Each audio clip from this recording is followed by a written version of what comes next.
কৃষ্ণ মই 100 জন্মত কোনো পাপ কাম কৰা মনত নাই, তৎসত্ত্বেও মই এই জন্মত অন্ধ হৈ জন্ম ল'ব লগা হ'ল। মোৰ জীয়াতে 100টা পুত্ৰৰ মৃত্যুৰ যন্ত্ৰণা শুনিব লগা হ'ল। ইয়াৰ কাৰণ কি? কৃষ্ণই হাঁহি পেলাই কৈছিল, পেহাদেউ তুমি 100 জন্মলৈকে ক'ব পাৰা? বোলে হয়।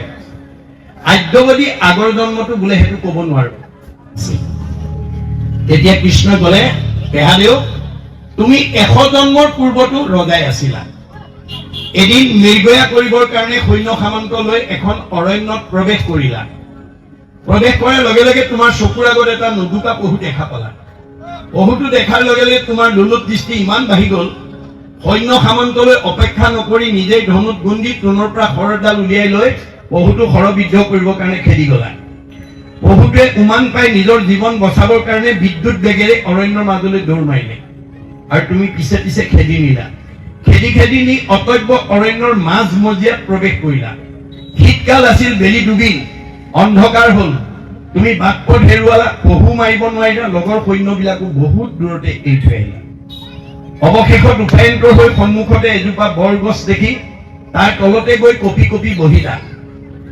তুমি যিজোপা বৰগছৰ তলত কঁপি কঁপি বহিলা, তাত এহাল কপৌচুৱাই পোৱালীসহ বাস কৰিছিল।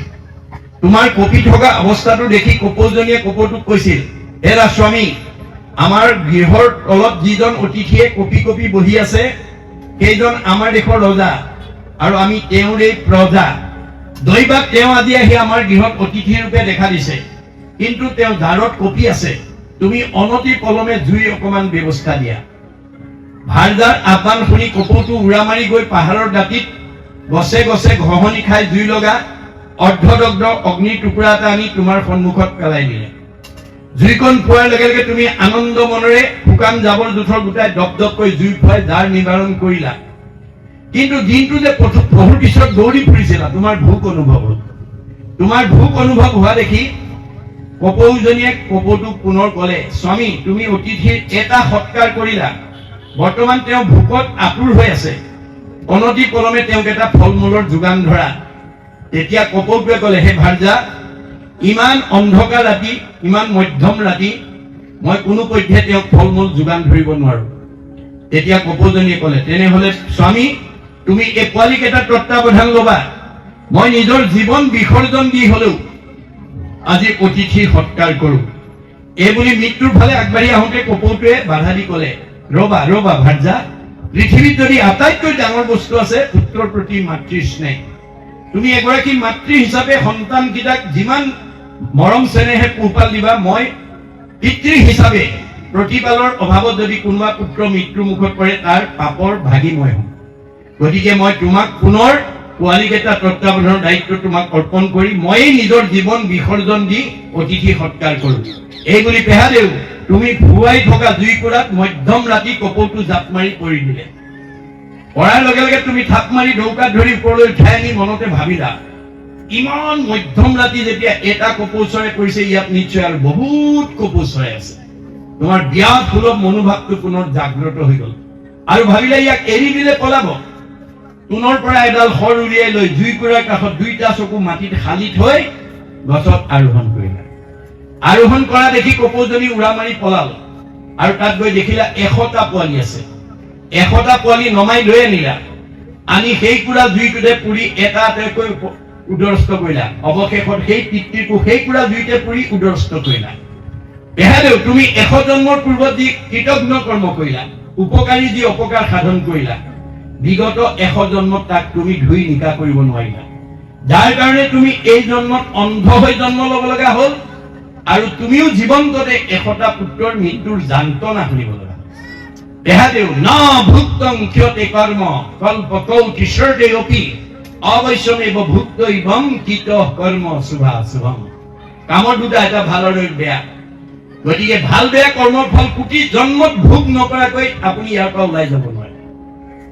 ধৃতৰাষ্ট্ৰই যদি 100 জন্মৰ আগতে কৰা পাপৰ ফল যদি 100 জন্মত ভোগ কৰিবলগীয়া আছে, আমি যদি এই জন্মত তেনেকুৱা পাপ কৰো, আমি হাৰি যাব পাৰিম নেকি? নোৱাৰো। এই কথা আজি উপলব্ধি কৰিব লাগিব। এই কথা আজি আমি উপলব্ধি কৰিব লাগিব।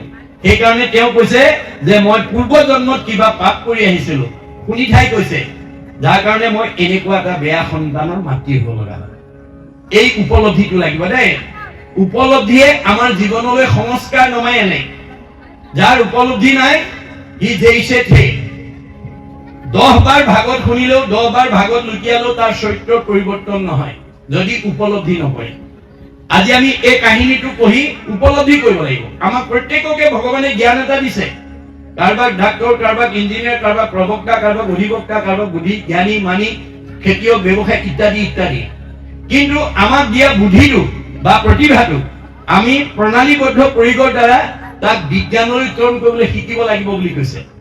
বিজ্ঞানটোক উপলব্ধিৰ দ্বাৰা দৰ্শনলৈ উত্তৰণ কৰিবলৈ শিকিব লাগিব। দৰ্শনটোক উপলব্ধিৰ দ্বাৰা ধৰ্মত নি প্ৰতিষ্ঠা কৰিলে ধৰ্মতকৈ আৰু দ্বিতীয় নাই। আমাৰ দাৰ্শনিক পণ্ডিতে কৈছে systematic knowledge is science, realise science is philosophy, realise philosophy is religion, religion is the highest sense of philosophy. প্ৰণালীবদ্ধ জ্ঞানক বিজ্ঞান বুলি কৈছে। বিজ্ঞানটোক যি উপলব্ধি কৰিব দৰ্শন, দৰ্শনটোক যি উপলব্ধি কৰিব ধৰ্ম, ধৰ্মতকৈ আৰু শ্ৰেষ্ঠ দৰ্শন নাই। আপুনি যদি ভগৱানে দিয়া প্ৰতিভাটো নি ধৰ্মত প্ৰতিষ্ঠা কৰিব পাৰে, ধৰ্ম ৰক্ষতি ৰক্ষিত, ধৰ্মই তেতিয়া আপোনাক বিপদত পৰিবলৈ নিদিয়ে।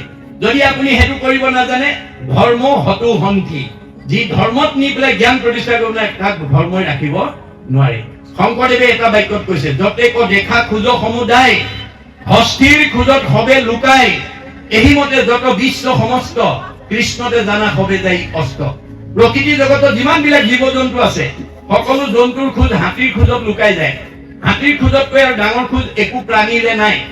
আমাৰ এই পৃথিৱীত যিমান ডাঙৰ মানুহ হওক, ৰাষ্ট্ৰপতিও কৃষ্ণতে বিলীন হ'ব লাগিব, সাধাৰণ নাগৰিকো কৃষ্ণতে বিলীন হ'ব লাগিব, MLA মিনিষ্টাৰো কৃষ্ণতে বিলীন হ'ব লাগিব, ঠেলাৱালা ৰিক্সাৱালাও কৃষ্ণতে বিলীন হ'ব লাগিব।